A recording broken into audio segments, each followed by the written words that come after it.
अखण्डमण्डलाकारं व्याप्तं येन चराचरं तत्पदं दर्शितं येन तस्मै श्रीगुरुवे नमः।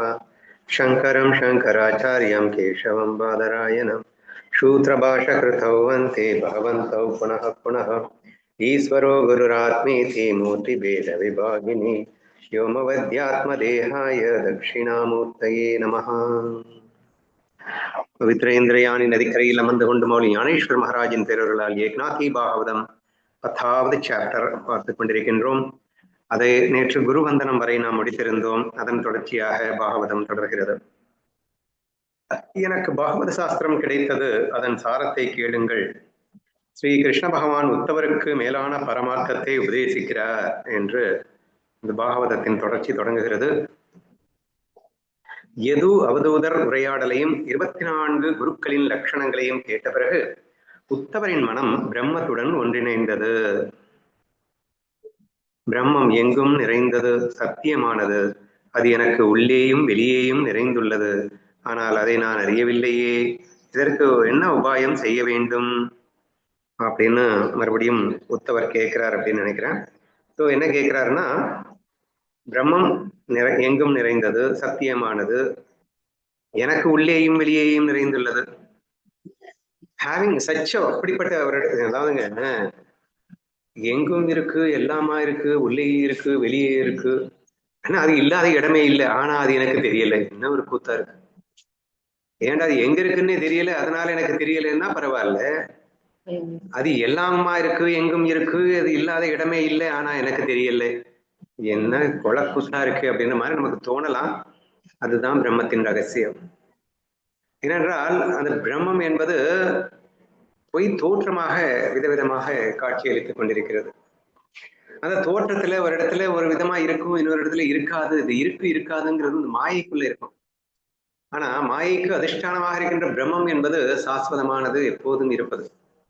அப்படி இருக்கும்போது அந்த பிரம்மத்திற்கு இருக்கு இல்லைன்ற வார்த்தைக்கு அர்த்தம் இல்லாம போய்விடுது.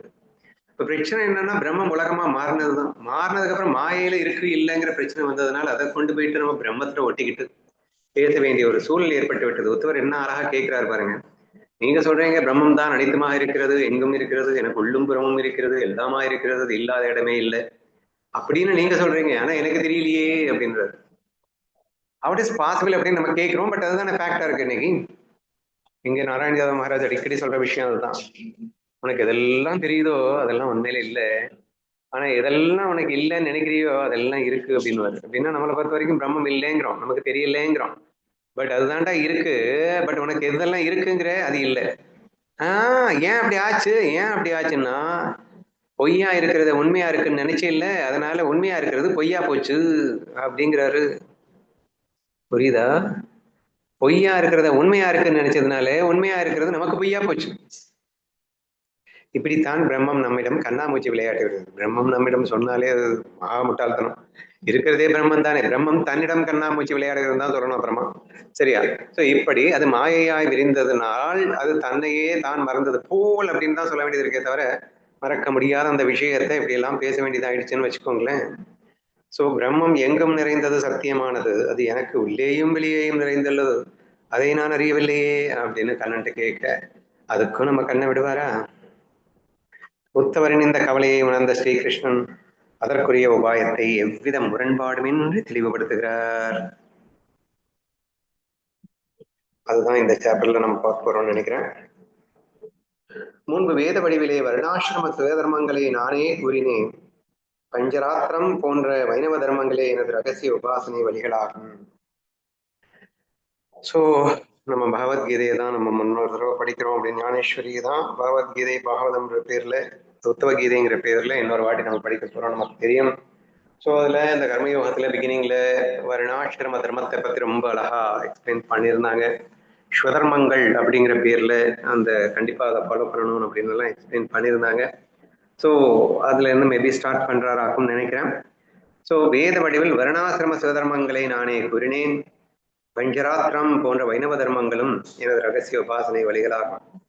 பஞ்சராத்திரம் அப்படிங்கிறத பத்தி எனக்கு தெரியாது, சுதர்மங்களை பத்தி நமக்கு தெரியும். அது அவரே ரொம்ப டீட்டெயிலா எக்ஸ்பிளைன் பண்றதுனால அடுத்தடுத்து படிச்சு தெரிஞ்சுக்கலாம். எந்த வர்ணம் எந்த ஆசிரமமோ அதற்குரிய சுதர்மத்தை செய்ய வேண்டும், பிற தர்மத்தை செய்தால் பெரும் துன்பமே விளையும். அப்படியே நம்ம மறுபடியும் ஞானேஸ்வரி படிக்கிறோம். சுதர்மானுஷ்டானம் என்று அழைக்கப்படுகின்ற 2, 3வது சாப்டர்களை நாம் இப்போது படிப்பதாக எண்ணிக்கொள்ளுங்கள். சரியா?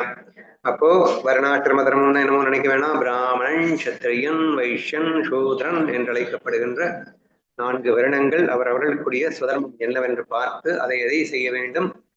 பல தர்மத்தை பண்ணக்கூடாதுன்னா பிராமணன் சத்திரியன் தர்மத்தை பண்ணக்கூடாது, சூத்ரன் வைஷ்ய தர்மத்தை பண்ணக்கூடாது, அப்படி மாத்தி மாத்தி பண்ணக்கூடாது அப்படின்னு அர்த்தம். சரியா? அதுல சொல்லப்பட்ட அதே விஷயம் இங்கே சொல்லப்பட்டிருக்கிறது. வருணாசிரம தர்மத்திற்கு உட்பட்டு அவரவர் தர்மங்களை மட்டுமே அவரவர் செய்ய வேண்டும் என்றும் பல தர்மங்களை மற்றவர் செய்யக்கூடாது என்றும் தெளிவுபடுத்தி இருக்கிறார். உத்தவா, கடமையை செய்பவன் விழிப்புடன் இருக்க வேண்டும். அந்த விழிப்புணர்வின் லட்சணத்தை புத்திசாலிகள் அறிவார்கள். இப்போ கர்மயோகத்துக்கு கடமை ரொம்ப முக்கியமாச்சு. அதனால கடமையை எப்படி செய்ய வேண்டும், இந்த விழிப்புணர்வின் லட்சணம் அது எப்படி இருக்கணும், கடமை எப்படி செய்யணும்னு பலன் எதிர்பார்க்காம செய்யணும்னு ஒரு டெக்னிக் இருக்குல்ல, மேபி அதை சொல்றாருன்னு பார்க்கலாம். ஸோ இங்க இந்த கடமையை எப்படி செய்ய வேண்டும்ன்றது புத்திசாலிகளின் லட்சணத்தை புத்திசாலிகள் தான் தெரியும். அதை எப்படி பண்ணணும்னு நான் உனக்கு சொல்லித்தரவா அப்படின்னு ஆரம்பிக்கிறார். கர்மா 4 வகைப்படும். நித்தியம், நைமித்தியம், காமியம் அன்று பிராயச்சித்தம் என்று அழைக்கப்படுகிறது. நமக்கு நித்திய நைமித்திய காமிய கர்மம் அது வரைக்கும் தான் நமக்கு தெரியும். பிராயச்சித்த கர்மாலாம் நமக்கு தெரியாது.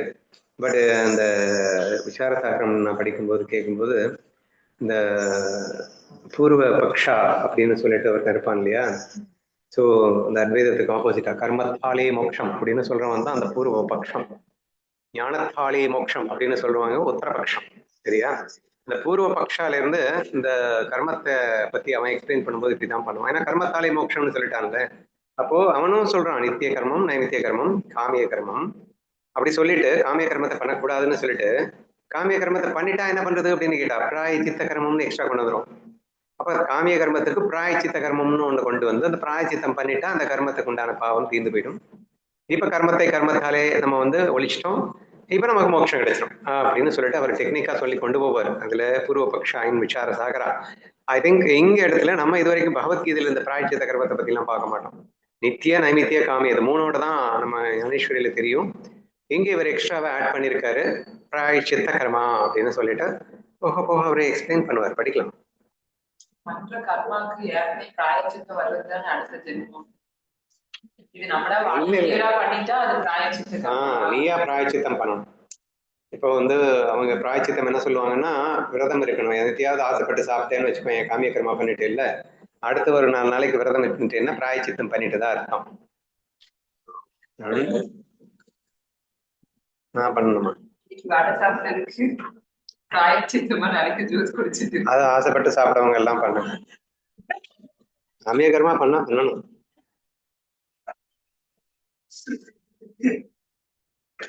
கர்மாக்களை செய்யும் போது மனதை விழிப்புடன் வைத்திருக்க வேண்டும். அதை செய்யும் முறையை கூறுகிறேன். இங்க நான் ஏற்கனவே சொன்னேன் கர்மாவை எப்படி செய்யணும் அப்படிங்கிறது, அந்த பலன் எதிர்பார்க்காம செய்யற அந்த டெக்னிக் இருக்குல்ல. So we should be highly awareness. ரொம்ப அவேர்னஸோட பண்ணணும். நம்ம பலன்ல ஆசை இல்லாம பண்றோமா அப்படிங்கிற awareness is very very important. Maybe அந்த விழிப்புணர்வை தான் சொல்லுகிறாரா என்பதை பார்க்கலாம். நித்திய மற்றும் நைமித்திய கர்மங்களை பலனை எதிர்பார்க்காமல் சாஸ்திர விதிப்படி நிச்சயமாக செய்ய வேண்டும். நம்ம எதிர்பார்த்தது அப்படியே வந்துருச்சோ.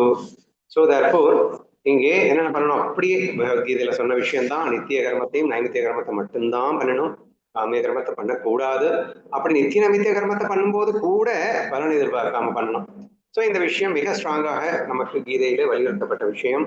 அதை அப்படியே இங்கே உத்தவ கீதையிலும் கண்ணன் வலியுறுத்துகின்றான். நித்திய கர்மா அதிகரிக்கும் போது நைமித்திகமும் சேர்க்கிறது. ஆனால் விஷய ஆசையால் காமிய கர்மா மேலோங்கும் போது மனிதன் விலக்கப்பட்ட செயல்களிலே வீழ்கிறான். அதாவது காமிய கர்மா, காமியம் ஆசை வரும்போது என்ன ஆயிடுதுன்னா அவன் அகர்மா பண்ண ஆரம்பிச்சிடறான். நிஷித்த கர்மா அப்படின்னா செய்யக்கூடாத கர்மங்கள். ஸோ அதை அவன் பண்ண ஆரம்பிச்சிடுறான் அப்படின்னு சொல்றான். சரியா? நிஷித்த கர்மா அப்படின்னு பேரதுக்கு செய்யக்கூடாத கர்மம் அப்படின்னு அர்த்தம். இது எப்போ வருதுன்னா காமிய கர்மம் மேலோங்கும் போது அவன் ஆசைப்பட்டு ஆசையினால செய்யப்படுகின்ற ஒரு காரியம் வருது இல்ல, அது கூட கூட கூட என்ன ஆயிடும் அப்படின்னா அந்த வேத சாஸ்திரப்படி நீ ஆசைப்பட்டு செய்யலாம் தான். இப்போ பாத்தீங்கன்னா சொர்க்கத்துக்கு போகணும் அப்படின்னு ஆசைப்பட்டீங்கன்னு வச்சுக்கோங்களேன், காமிய கர்மா தான் அது. ஆனாலும் அது வேதத்துல சொல்லியிருக்கோம், முறையா இப்படி எல்லாம் யாகம் வளர்த்து அதை பண்ணி இதை பண்ணி இதை பண்ணி அப்படி இப்படி பண்ணி பண்ணினா நீ வந்து சொர்க்கத்துக்கு போயிடலாம் அப்படின்னு சொல்லி காட்டியிருக்கோம். சரியா? சோ என்ன வேணா யாகத்தை பண்ணு. ஸோ இப்படி பண்ணும்போது நீ சொர்க்கத்துக்கு போயிடுறேன்னு வச்சுக்கோயேன். பட் இங்கே கர்மா சேர்க்காமலே போயிடலாம். புண்ணிய கர்மாத்தை வேணா சேர்த்துட்டு போறேன்னு வச்சுக்கோயேன். ஆனா நிச்சித்த கர்மா இல்லை. இது நிச்சித்த கர்மான்னு சொல்லக்கூடாது, காமிய கர்மா தான், பட் நிச்சித்த கர்மா இல்லை. ஆனா இந்த காமிய கர்மா இன்க்ரீஸ் ஆக என்ன ஆகும்னா ஷார்ட்கட்டை தேட ஆரம்பிச்சிடும் மனசு. நீ சொன்ன மாதிரி 100 யாகத்தை வளர்த்துக்கிட்டு எதுக்கு கஷ்டப்படுவானே, என்னத்தையாவது கொள்ளையடிச்சமா சம்பாதிச்சமான்னு இல்லாம இது சம்பாதிக்கிறது இவ்வளவு கஷ்டப்படணுமா அப்படின்னு அந்த காமியம் கூடும்போது என்ன ஆயிடுது அப்படின்னா இந்த குறுக்கு வழியை வந்து தேட ஆரம்பிச்சிடும். குறுக்கு வழியை தேட ஆரம்பிச்சா நிச்சித்த கர்மாவை தான் பண்ணுவோம் இல்லையா? ஸோ தி ஆசை, த ரூட் ஆஃப் தி நிச்சித்த கர்மா இஸ் கால்டு ஆசா அப்படின்னு சொல்லியிருக்காரு இல்லையா? இன்னைக்கு நம்ம மதியான கிளாஸ்ல டிஸ்கஸ் பண்ண மாதிரி தானே பண்ணுவோம். மோகம் தான் நிச்சித்த கர்மாவை பண்ண வைக்குது. லக்ஷ்மணனை சந்தேகப்பட வச்சது எது? அவருடைய மோகம். அப்போ மோகம் இருந்தா இன்னைக்கு நிறைய டிஸ்கஸ் பண்ணாங்க. ஒரு லைன்ல நிற்கும் போது முன்னாடி வர வைக்குது, அது நிச்சயத்த கர்மா தான். அது செய்ய வேண்டிய கர்மா கிடையாதுல்ல, தப்பான கர்மா தான். ஏன் பண்ணேன்னா மோகம், ஆசை, சுயநலம். ஸோ இது இருந்தது அப்படின்னா ஆட்டோமேட்டிக்கலி நம் வீடு இது நிச்சயத்த கர்மா அப்படின்னு அழகா எக்ஸ்பிளைன் பண்ணியிருக்கிறார். பலனை எதிர்பார்க்காமல் நித்திய நைமித்திய கர்மங்களை செய்து அவற்றை கிருஷ்ணார்ப்பணம் செய்ய வேண்டும். உடனே கேட்பீங்க, அப்பா பலனை எதிர்பார்க்காம ஏன்பா பண்ணணும்? நானு ஏன்பா பலனை எதிர்பார்க்காம ஏன்பா பண்ணணும் அப்படின்னு ஏன்னா இட்ஸ் வெரி பிக் கொஸ்டினுங்க. கர்மையே செய், பலனை எதிர்பார்க்க கூடாதா? செய்யறதே பலனுக்காக தான். இவன் லூஸ் மாதிரி பேசிட்டு இருக்கான், அதுக்கு எதுக்கு நான் செய்யணும்? ஏப்பா நான் அங்க போகணுங்கிறேன், எதுக்கு போகணும்னு ஒரு கேள்வி கேட்கிறோம்ல. அப்ப பர்பஸ் இருந்தா தானே இப்ப போக முடியும். பர்பஸே வேண்டாம் போங்கிற மாதிரி பேசிட்டு இருக்க. இட்ஸ் டோட்டலி ஒரு இல்லாஜிக்கலான கொஸ்டினா இருக்கும். முதல்ல கர்மயோகம் படிக்கும் போது தலை சுத்துற மாதிரி இருக்கும். என்னதான் ஐயா சொல்றாங்க, பலன் எதிர்பார்க்காம கர்மம் பண்ணுங்கிறாங்க, அதுக்கு எதுக்கு நான் பண்ணணும் அப்படின்னு தான் தோணும் எல்லாருக்கும். பட் இப்போ என்ன சொல்றாருன்னா, டேய் பகவான் என்ன பலனை எதிர்பார்த்தடா உன்னை காத்து ரட்சிக்கின்றான். பஞ்சபூதங்களாக உருமாறிக்கொண்டு லட்ச உருவங்களை எடுத்துக்கொண்டு உனக்காக சதா சர்வகாலமும் 24 hours நான் ஸ்டாப்பா உனக்காக ஒர்க் பண்ணிட்டு இருக்கானே. என்ன மண்ணாங்கட்டி உங்ககிட்ட இருந்து எதிர்பார்த்து அவன் பண்ணிட்டு இருக்கான்னு யோசிச்சியா என்றெல்லாம் ஆரம்பிக்கும் போது, ஓஹோ ஆமா ஏன் பண்றோம் அப்படின்னு கேட்டா, that's the power of love என்ற ஒரு விஷயத்த சொல்லுகிறோம். எந்த எதிர்பார்ப்பும் இல்லாமல் நாம் இன்னொருவருக்காக செய்கின்ற சேவை இருக்கின்றதே, அதற்கு பேர் அன்படா, அதற்கு அடியில் மறைந்திருக்கின்றது பேர் ஆனந்தமடா என்று நமக்கு சுட்டி காட்ட வேண்டிய அவசியம் ஏற்படும் போது, ஓஹோ அதுக்காக தான் இந்த பலனை எதிர்பார்க்காம பண்றதுன்னு இருக்கா அப்படின்னு புரிஞ்சுக்கலாம். அப்ப கடவுளே அந்த மாதிரி பண்ணிட்டு இருக்காண்டா, அல்ட்ரா பவர்ஃபுல்டா, அவன்கிட்ட இல்லாதது என்னடா இருக்கு, எல்லாம் இருக்குடா, ஆனாலும் வந்து பண்ணிட்டு இருக்கான்டான்னா அப்ப நீ என்ன செய்யணும்? அவனுக்கு அர்ப்பணம் செய். உனக்காகவே வாழ்ந்து கொண்டிருக்கும் அவனுக்காக நீ வாழ வேண்டாமா? நன்றி உணர்வென்று ஒன்று இருந்தால் அதை நீ செய்ய வேண்டாமா என்றெல்லாம் நம்ம சொல்லும் போது, ஓ அப்படியா இப்ப புரியுது கர்மயோகம்னா என்னன்னு. ஓஹோஹோ எனக்காக பண்ணக்கூடாதுங்கிற, கண்ணனுக்காக பண்ணணுங்கிற என்று அவன் புரிந்து கொள்ளுகின்றான். சரியா? இப்படி கர்மயோகத்தின் சூட்சுமத்தை மெதுவாக புரிய வைக்குவதற்கு பகவானை இழுத்து கொண்டு வர வேண்டியது இருக்கின்றது. பலனை எதிர்பார்க்காமல் நித்திய நைமித்திய கர்மங்களை செய்து கிருஷ்ணார்ப்பணம் செய்ய வேண்டும் என்று வருகிறது. கிருஷ்ணார்ப்பணம்னா கிருஷ்ணன்னா யாருன்னு தெரியணும். கிருஷ்ணன் உனக்காக எப்படி எப்படி எல்லாம் வேலை பண்ணிட்டு இருக்கான்னு தெரியணும். பிரம்ம ஸ்வரூபத்துக்கு, அதாவது பரபிரம்மம், பிரம்ம சைத்தன்யம், ஈஸ்வர சைத்தன்யம், ஜீவ சைத்தன்யம் என்று நம்ம கேள்விப்பட்டிருக்கோம். அதுல you should know the qualities of the Ishwara. இந்த ஜீவனுடைய பங்கு என்ன, ஈஸ்வரனுடைய பங்கு என்ன அப்படின்னு எல்லாம் புரிஞ்சுக்கிட்டேன்னா, இந்த ஈஸ்வரன் எனக்காக கர்மபல தாதாவாக இருந்து கொண்டு உன்னை கரையேற்றுவதற்காக உனக்காகவே வாழ்ந்து கொண்டிருக்கின்றான் என்ற சூட்சுமத்தை புரிந்து கொள்ள முடிந்தால் அப்ப கிருஷ்ணார்ப்பணம் அப்படிங்கிறது ரொம்ப ரொம்ப ஈஸியா போயிடும். அப்ப அதுல சுகம் இருக்குன்னு புரிஞ்சுக்கோ. So what is the purpose of very living யா? சந்தோஷமா வாழ்றதுக்கு தானே. அப்ப இந்த சந்தோஷம் எங்க இருக்கு? சும்மா வேலை செஞ்சு பலனை எதிர்பார்த்து செய்யறதுல இல்ல, பலனை அர்ப்பணம் பண்ணிட்டு செய்யறதுல தான்டா இருக்கு. சோ நீ ஃப்ரெண்ட்லி கேம் ஆடலையா, என்ன மண்ணாங்கட்டி பலனுக்காக ஆடிட்டு இருக்க இல்ல, ஆனா சந்தோஷம் கிடைக்குது. ஏன் கிடைக்குதுன்னா பலனை எதிர்பார்க்காததுனால கிடைக்குதுன்னு புரியுதா? அப்போ பலனை எதிர்பார்க்காமல் உனக்கு மகிழ்ச்சி வேண்டும் என்றால் பலனை எதிர்பார்க்காமல் கடமை செய் என்று இவனுக்கு கர்மயோகத்திலே மூட்டி விடுவதற்காக இறைவனையும் கொண்டு வந்து ஈஸ்வரார்ப்பணம் செய் என்றெல்லாம் சொல்லி கர்மயோகத்தும் கற்பிக்கப்படுகிறது. ஓகேவா? காமிய கர்மங்களை, ஆசை சார்ந்த செயல்களை வாந்தி எடுத்த உணவை போல் முற்றிலும் துறக்க வேண்டும். சும்மா சொன்னா பத்தாதா காமிய கர்மத்தை துறக்கணும்னு? அது வாந்தி எடுத்த அன்னத்தை எப்படி சாப்பிட ஒண்ணாதோ அப்படி நீ அதை தொற்றாதே அப்படிங்கிற மாதிரி ரொம்ப ஸ்ட்ராங்காவே சொல்லிட்டார். ஆசைகளை வேரோடு அழிக்க வேண்டும். ஆசையை மனதில் வைத்துக் கொண்டு கர்ம தியாகம் செய்ய முடியாது. காமிய கர்மம் பண்ணாம இருக்கணும். ஃபர்ஸ்ட் உங்களுக்குள்ள காமம் இருக்காம, காமத்தை 100 மடங்கு வச்சுக்கிட்டு அப்புறம் காமிய கர்மம் பண்ணாது என்ன எப்படியா முடியும்? ஆனா தமசிக்கு இருக்கானுங்க காமத்தை மட்டும் வச்சிருப்பானுங்க, காமிய கர்மத்தை கூட பண்ண மாட்டாங்க, சோம்பேறிங்க. So there is peoples like that also. But இங்க என்ன சொல்லியிருக்காருன்னா, ஆசைகளையே வேரோடு அழித்து விடு. If you don't want to do the காமிய கர்மம் பண்ணக்கூடாதுன்னு சொல்லிட்டு வாந்தி எடுத்த அன்னத்தை மாதிரி பார்க்கணும்னு சொல்லிட்டார்ல. How it is possible? How it is பாசிபிள்னா, வாந்தி எடுத்த அன்னத்தை எப்படி பாக்குறியோ அப்படி காமிய கர்மத்தை பாருன்னு அர்த்தம். வாந்தி எடுத்த அன்னத்து மேல என்ன வரும்? வெறுப்பு வரும். சரியா? அப்ப ஆசை அப்படிங்கிறதுக்கு பதிலா அவர் உள்டா காமியம்னா என்னது? விருப்பு. அவர் என்ன சொல்லியிருக்காரு பாரு, வெறுப்பு அப்படிங்கிறது வாந்தி எடுத்த அன்னத்தை மாதிரி பாரு அப்படின்னா விருப்பா பாருன்னு சொல்றாரு. ஆனா நான் சொன்னா மட்டும் நீங்க யோசிச்சுக்கிறேன், நரகத்தை சொர்க்கமா பாருன்னு. நரகத்தை சொர்க்கமா பாருன்னு அடிக்க வந்துடுறீங்க. இவரை மட்டும் என்ன சொல்லிட்டாரா, காமிய கர்மத்தை நாய் வாந்தி எடுத்த அன்னத்தை பாரி பாருங்கிறார். நானாவது நரகத்தை சொர்க்கமா பாருன்னு, இவர் சொர்க்கத்தை நரகமா பார்க்க சொல்றது. என்ன கொடுமை இது? நான் சொல்றதுதானே ஈஸி, புரியுதா? சொர்க்கத்தையும் நரகமா பாக்கணும்னா நான் எங்க போறதுன்னு கேட்பேன். இல்லை, நரகத்தையும் நரகமா பார்த்துட்டு சொர்க்கத்தையும் நரகமா பார்த்துட்டு நாசமா போகவானான்னு அப்படின்னு கேட்பேன். இல்லை, ஆனா நான் அப்படி சொல்லலையே. நான் என்ன சொல்றேன், நரகத்தை சொர்க்கமா பார்த்துக்கோன்னு சொல்லிட்டேன்ல, சொர்க்கத்தை மட்டும்தான் நரகமா பார்க்க சொன்னேன். அப்போ இந்த கேமை உள்டாவா ஆடிக்கொண்டு தானே சொன்னேன். இப்ப ரொம்ப ஈஸி தானே. ஆனா நான் சொன்னா கேட்க மாட்டேங்க, இவர் சொன்னா கேட்டுதான் ஆகணும். கேளுங்க. ஆசைகளை வேரோடு அழிக்க வேண்டும். ஆசையை மனதில் வைத்துக் கொண்டு கர்ம தியாகம் செய்ய முடியாது. டோட்டலி டெஸ்ட்ராய் தி டிசையர்ஸ் அப்படின்னு சொல்லிட்டாரு. அப்புறம் நெக்ஸ்ட், மனதில் ஆசையை வைத்துக் கொண்டு வெளியே துறவி போல காட்டுவது ஏமாற்று வேலையாகும், அது உண்மையான தியாகம் அல்ல அப்படின்னு சொல்லியிருக்கார். இது நிறைய பேர் நம்ம பண்ணிட்டு இருக்கோம் அப்படிங்கிறதுனால எச்சரிக்கை பண்ணுகிறார். காஷாயம் கட்டி கொண்டு தாடியை வளர்த்து கொண்டு அப்படி வந்துட்டேன் அப்படின்றதுனால நீ ஞானி ஆயிட முடியாதரா. உன் மனதில் ஆசை இல்லாமல் இருக்க வேண்டும். ஆசை இல்லாதவனுக்குன்னு ஒரு கெட்டப்பை கொடுத்துட்டா அந்த கெட்டப்பை போட்டுக்கிட்டா ஆசை இல்லாம போயிடுமா? That doesn't necessary. But what is necessary அப்படின்னா, மனதிலே ஆசை இல்லாமல் இருக்க வேண்டும். வெளியே துறவி போல் காட்டுவது அப்படிங்கிறது ஏமாற்று வேலையாக இருக்கிறது, அது உண்மையான தியாகம் அல்ல அப்படின்னு சொல்லியிருக்கார். இது ரொம்ப ரொம்ப டேஞ்சர்னு இப்ப சமீபமா அஷ்டாவக்ர நம்ம படிக்கும்போது நம்ம என்ன சொல்லிட்டு இருக்கோம்னா, நம்ம எல்லாம் ஞானம் பயில்வதே நமக்கு பெரிய பந்தமாக இருக்கின்றதடா. ஏன்னா மற்ற அஞ்ஞானிகளை பார்க்கும்போது சீ என்று சொல்ல தோன்றுகிறதடா. ஆனா நீ சீயாக இருந்து கொண்டு அவனை சீ என்று சொல்லுகின்றாயடா. ஏன்னா வேதம் பார்த்துட்டேனாலே நீ சீயா தான் இருக்கு. நீங்க ஒன்னஸ்ல இல்ல, நீ லவ்ல இல்ல.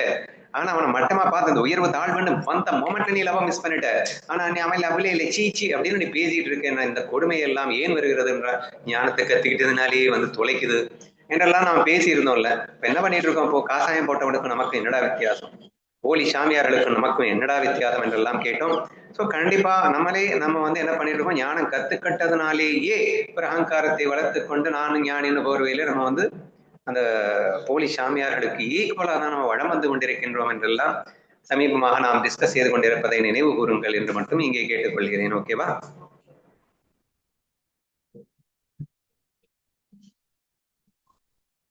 ஆசையின் மதத்தால் விலக்கப்பட்ட செயல்கள் பிறக்கின்றன. ஆசையை வேறுத்தால் அனைத்து தீய செயல்களும் விழிந்து கொண்டிருந்தன. இதுக்கு பெஸ்ட் எக்ஸாம்பிள் நம்ம பவுண்டர் கிளாஸ்ல பார்த்ததுதான். சோ ஆசையின் மதத்தால் தான் நிச்சித்த கர்மாவை நீ பண்ணுவ. ஆசை இல்லாதவன் நிச்சித்த கர்மாவை பண்றதுக்கு வாய்ப்பே இல்லை. Automatically will do what needed to be done. So என்ன பண்ணணுமோ அதை மட்டும் தான் பண்ணுவானே தவிர தேவையில்லாத விஷயங்கள் எதுவுமே பண்ண வேண்டிய அவசியம் இல்லை. பட் நிஷித்த கர்மாவை கண்டிப்பா பண்ணிடுவேன், அது மட்டும் உண்மை. நீ எப்போவும் ஆசைமன்னு வந்துடுச்சுன்னு வச்சுக்கோயேன், surely you have to do it the nishita karma. You won't bother about how the others will hurt about it. ஒருத்தன் ரேப் பண்றான்டா, ரேப் பண்ணும்போது அந்த இன்னொரு ஜீவன் எப்படி கதறுகின்றது என்பதை கூட அவனுக்கு தெரியலன்னா என்ன அர்த்தம்? நிச்சித்த கர்மா. ஏன்னா மோகம் வந்துருச்சுன்னா ஒரு மண்ணும் வேலைக்கே ஆகாது. தலைக்கு மேல போயிருச்சு அப்படின்னா எல்லாமே வந்து தவறுகள் பண்ணுவது இயற்கையாக மாறிவிடுகிறது. அறியாமையில் செய்கின்றான்ற போர்வையில தப்பிக்க முடியுமா? மோகத்தில் இருந்தது உன் தவறு தானே. இந்த கண்ணனா உன்ன மோகத்தை கொண்டு கொடுத்தான். நீ மோகத்தில் இருந்து கொண்டு கடைசியில் நான் அறியாமையில இருக்கேன், என் புத்தி அப்போ வேலை செய்யல, புத்தி ஏன் வேலை செய்யலைன்னு யோசிக்கணும்ல. சோ அதனால் தவறை எப்போதும் நாம் எஸ்கேப் ஆக முடியாது தவற்றிலிருந்து. we have to accept our fault and we have to change ourselves அப்படிங்கறத புரிஞ்சுக்கணும். நிறைய பேர் பக்தியில இருக்கிறவங்க இதை சாக்கா வச்சுக்கிறாங்க. எல்லாம் அவன் செயல், என்னை அஞ்ஞானியா அவன் வச்சிருக்கான், எனக்குள்ள ஆசையை அவன் தூண்டுறான் என்றெல்லாம் சொல்லிக் கொண்டு திரிகிறார்கள். இவைகளெல்லாம் உண்மையல்ல. அப்படி அவன் உண்மையாக ஒருவர் அப்படி அவனே அனைத்தும் செய்கின்றான் என்றால் கீதையின் வாயிலாக அவன் நம்மிடம் கதற வேண்டிய அவசியமில்லை. இங்கே உத்தம கீதையின் வாயிலாகவும் நம்மிடம் சொல்லி காட்ட வேண்டிய அவசியம் இல்லை என்றெல்லாம் நீங்கள் உணர வேண்டும். சரியா? இங்க என்ன சொல்லிட்டாருன்னா, வெரி சிம்பிள் திங். நீ நிசுத்த கர்மா பண்ணாம இருக்கணும் அப்படின்னா ஃபர்ஸ்ட் ஆசை இல்லாம இருந்தா மட்டும்தான்டா முடியும். பட் ஆசைன்னு வந்துருச்சுன்னா கண்டிப்பா நிச்சயத்த கர்மா பண்ணிடுவேன், புத்தி வேலை செய்யாது, தப்புன்னு தெரிஞ்சாலும் பண்ணிட்டு தான் இருப்பேன் என்று அவர் சொல்லியிருக்கிறார். அல்லது தீயவற்றை கண்டவுடன் ஹரிநாமத்தை உறக்கச் சொன்னால் ஓடி பிராயச்சித்தங்களுக்கு சமமான ஹரிநாமத்தால் பாவங்கள் ஓடிவிடும். புரிஞ்சிருச்சா பிராயச்சித்த கர்மானா என்னன்னா? சோ தீயவற்றை கண்டவுடன் ஹரிநாமத்தை உறக்க சொன்னார் அப்படின்னா, ஒரு பொண்ணை பார்த்தோம்னா ஆசை வந்துருச்சு அப்படின்னா ஹரி ஹரி ஹரின்னு கத்த ஆரம்பிச்சிடுது. ஒருவேளை அந்த ஆசை உனக்கு காணாம போயிடலாம். ஏன்னா ஆசை வந்து தொலைஞ்சிருச்சு, இல்ல காமம் வந்து தொலைஞ்சிருச்சு. இதுல இருந்து வெளியே வர்றது எப்படி? நீ பாட்டு காமத்தை பண்ணாதேன்னு காமம் தான் இருக்கே வந்துருதே அப்படின்னா அதுக்கு ஒரு பிராயச்சித்தம் வச்சிருக்கேன், வரும்போதெல்லாம் ஹரி ஹரின்னு கத்து அப்படின்னு ஒரு பிராயச்சித்தை கொடுத்திருக்கிறார். கோடி பிராயச்சித்தங்களுக்கு சமமான ஹரிநாமம். சரியா? Very powerful ஹரிநாமா. சோ அது வந்து தீயவற்றை கண்டவுடன் ஹரிநாமத்தை உறக்க சொன்னால் பிராயச்சித்தங்களுக்கு சமமான ஹரிநாமத்தால் பாவங்கள் ஓடிவிடும். நமக்குள்ள இருக்கிற தீயது வெளியே வரும் போதுதான் ஹரிநாமம் சொல்லணும். ஆமா, அதான் சொல்லி வெளியே ஒரு இன்னொரு தீயவனை பார்க்கும்போது ஹரிநாமம் சொல்லாதது இல்ல, எனக்குள்ள ஆசைகள் முளைக்கும் போதுன்னு தானே சொன்னேன். ஹரிநாமம் ஒலிக்கும் இடத்தில் தீமைகள் உடனடியாக எரிகின்றன. பாவங்கள் அர்த்த அபக்தர்களையே தாக்கும், பக்தர்களை அணுகாது. நான் பண்ணிட்டதுக்கு அப்புறம் நீங்க பாட்டுக்கு பாவமே இல்லாம Hari Hari ஹரின்னு கத்திராதீங்க. So you have to understand that the inner secret behind of one in each and everything. நம்ம கண்ணன் வந்து எவ்வளவோ லீலைகள் பண்ணி காட்டினான், சும்மா எல்லாம் இல்லை. ஒவ்வொரு லீலைக்கு பின்னாலேயும் மிகப்பெரிய தத்துவம் இருக்கின்றதெல்லாம் நாம் வந்து ஆராய்ச்சி பண்ணி தெரிஞ்சிட்டு இருக்கோம் இல்லையா? ஒவ்வொருத்தக நீரியை தூக்கினான் அப்படின்னு ஒரு பெரிய கதை சொல்லும்போது அதுக்கு பின்னாடி இருக்கிற ஒரு தத்துவத்தை பாருங்கடா அப்படின்னு சொல்லும். அது மாதிரி ஹரிநாமத்தை சொல்றா அப்படின்னு சொல்லிட்டா அதுக்கும் பின்னாடி என்ன சூட்சம் இருக்கின்றது அப்படின்றதெல்லாம் புரிஞ்சுக்கணும். ஹரிநாமம் அப்படிங்கிறது என்ன? ஹரியை பாவத்தோடு அவன் நாமாவை உச்சரிக்க வேண்டும் அப்படின்னு அர்த்தம். ஹரி ஹரி அப்படின்னு சொல்லும் போதே உன்னுடைய பிரேம பாவம் அதிலே பொங்க வேண்டும்னு அர்த்தம். இப்படி இறைவன் மேல் உனக்கு பாவம் அதிகரிக்கும் போது ஆட்டோமேட்டிக்கா அது இறைவனுக்கு பிடிச்சவனா நீ மாறிடுவ. அப்போ உனக்குள்ள இருக்கிற இந்த தீய பாவங்கள் ஆட்டோமேட்டிக்கா விலகுகிறது. This is the way you are getting purified அப்படின்றத புரிஞ்சுக்கணும். உங்ககிட்ட பிரேமையே இல்லாம கத்துனேன்னா அப்புறம் ஒரு மண்ணாகட்டியும் வேலைக்கு ஆகாது. You have to become that. அந்த கண்ணனிடம் பிரேம பாவம் அதிகரித்து அவன் போல் நான் ஆக வேண்டும் என்ற ஆசை துடிக்க வேண்டும். எங்க ஒரு விஷயத்த பார்த்த உடனே நான் அதுவாக வேண்டும்னு நினைக்கணும், அது எனக்கு வேண்டும் அப்படின்னு நினைக்கிறது. ரெண்டுக்கு டிஃபரன்ஸ் இருக்கு, புரியுதா? அதாவது எனக்கு அது வேண்டும் என்று சொல்வதற்கும் நான் அதுவாக வேண்டும் என்று சொல்வதற்கும் வித்தியாசம் சொல் பார்க்கலாம். இருக்கு, என்கிட்ட அது இல்ல, ஒரு ஏக்கம், அந்த ஏக்கத்தினால அது வேணும் அப்படின்னு கேக்குறேன். நான் அதுவாக ஆக வேண்டும் அப்படிங்கிறது ஒரு பூரண ட்ரஸ்ட் இருக்கு. நான் வந்து அதுவா ஆயிடுவேன், ப்ராசஸ் பண்ணிட்டு இருக்கேன். ஆனதுக்கு அப்புறமா இல்ல ஆகிற ப்ராசஸ்லயே அதுல ஏக்கம் கிடையாது, எக்ஸ்பெக்டேஷன்ஸ் கிடையாது, கண்டிஷன்ஸ் கிடையாது. There's a difference between the likes and love. நிறைய டெஃபினிஷன்ஸ் கொடுத்துருக்கோம் அன்புக்கும் ஆசைக்கும் உள்ள வித்தியாசம். சிம்பிளா இப்போ ஒரு டெஃபினிஷன் சொல்றேன். எனக்கு அது வேண்டும் என்று நினைத்தால் ஆசை, நான் அதுவாக வேண்டும் என்று நினைத்தால் அன்பு. நான் அதுவாக வேண்டும் எனும்போது சமர்ப்பணம், எனக்கு அது வேண்டும் என்று நினைக்கும் போது அடிமைத்தனம், ஆளுமைத்தனம் என்று நீ புரிந்து கொள்ள வேண்டும். சரியா? நான் ஆளுகை செலுத்த ஆசைப்படுகின்றேன். என் கண்ணன் எனக்கு வேண்டும் என்றால் அவனை நீ அடிமையாக்கி அவனை சொந்தம் கொண்டாட ஆசைப்படுகின்றாய் என்ற அர்த்தம். நான் அவன் ஆக வேண்டும் என்றால் நீ அவனுக்கே அர்ப்பணம் செய்ய துணிகிறாய் என்ற அர்த்தம் என்ற சூட்சுமத்தை புரிந்து கொள்ள வேண்டும். சரியா? அப்ப நம்ம பேசிட்டு இருந்த காமிய பக்தியில அவன் எனக்கு வேண்டும்னு சொல்றது, ஆனா சமர்ப்பண பக்தியில நான் அவன் ஆக வேண்டும் என்று சொல்வது என்ற உண்மையை நாம் புரிந்து கொள்ள வேண்டும். ஓகேவா? சோ பாவங்கள் அண்ணா என்னன்னா பக்தர்களையே காமிய பக்தி என்னன்னா என்ன சொன்னீங்க? காமிய பக்தினா அவனை அவன் எனக்கு வேண்டும் என்று சொல்வது காமிய பக்தி, நான் அவனாக வேண்டும் என்று சொல்வது சமர்ப்பண பக்தி என்று நான் சொன்னேன். Okay okay. பாவங்கள் அபக்தர்களையே தாக்கும், பக்தர்களை அணுகாது என்று சொல்லியிருக்கின்றார். இங்கே பக்தன் என்றால் அவன் எனக்கு வேண்டும் என்று சொல்கின்ற பக்தனை பக்தன் என்றும் சொல்லுவார்கள். ஆனால் எனக்கு அந்த பக்தனை விட அவனாக வேண்டும் என்ற பக்தனைத்தான் பிடிக்கும். அந்த பக்தனாகிவிட்டால் கண்டிப்பாக பாவம் உன்னை தொட்டு விடுமா? உன்னையே நீ அர்ப்பணிக்க தயாராகிவிட்ட பிறகு அகங்காரம் அங்கே இல்லை. அகங்காரம் இல்லாத போது பாவங்கள் எங்கே போய் தொட்டிக்கொள்ளும்?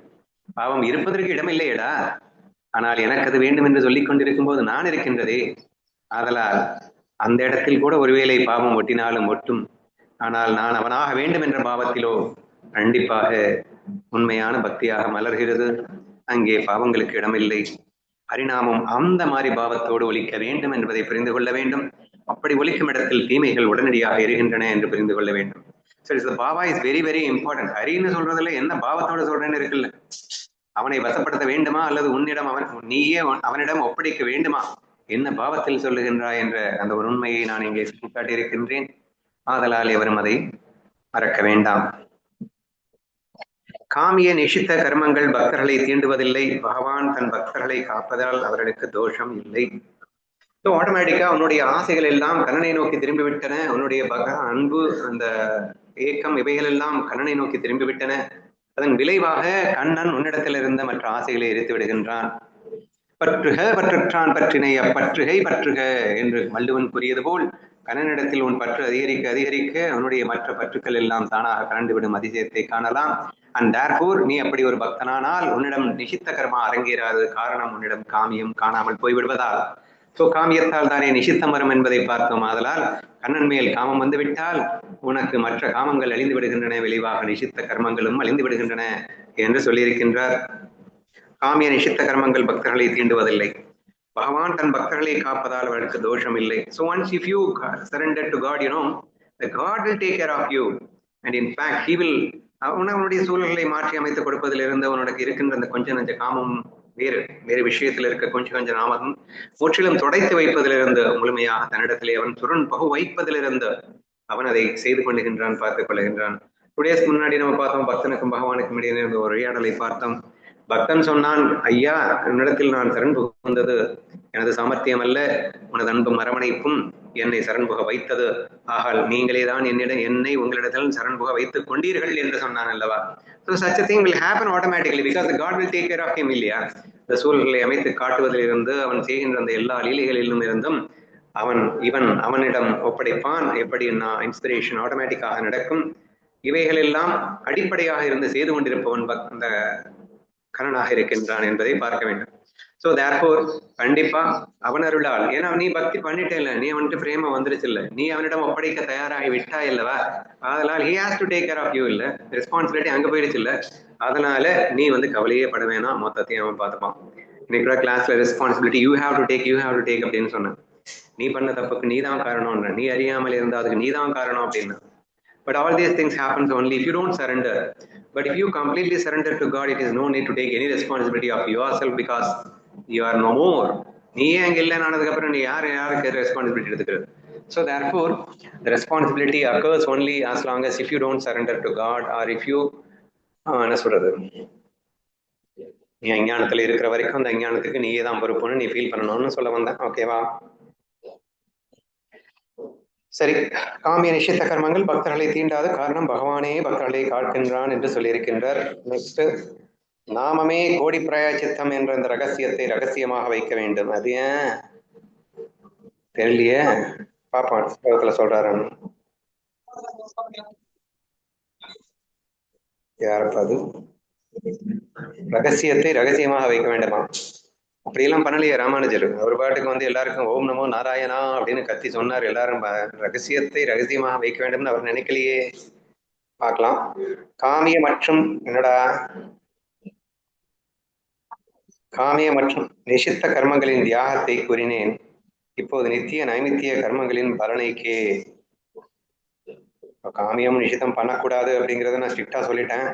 இனிமே நித்திய நைமித்தியம் கண்டிப்பா பண்ணணும் இல்ல, அப்படி பண்ணித்தான் ஆகணும், ஏன் பண்ணணும்னு சொல்லணும் இல்ல என்று கண்ணன் ஆரம்பிக்கின்றான்.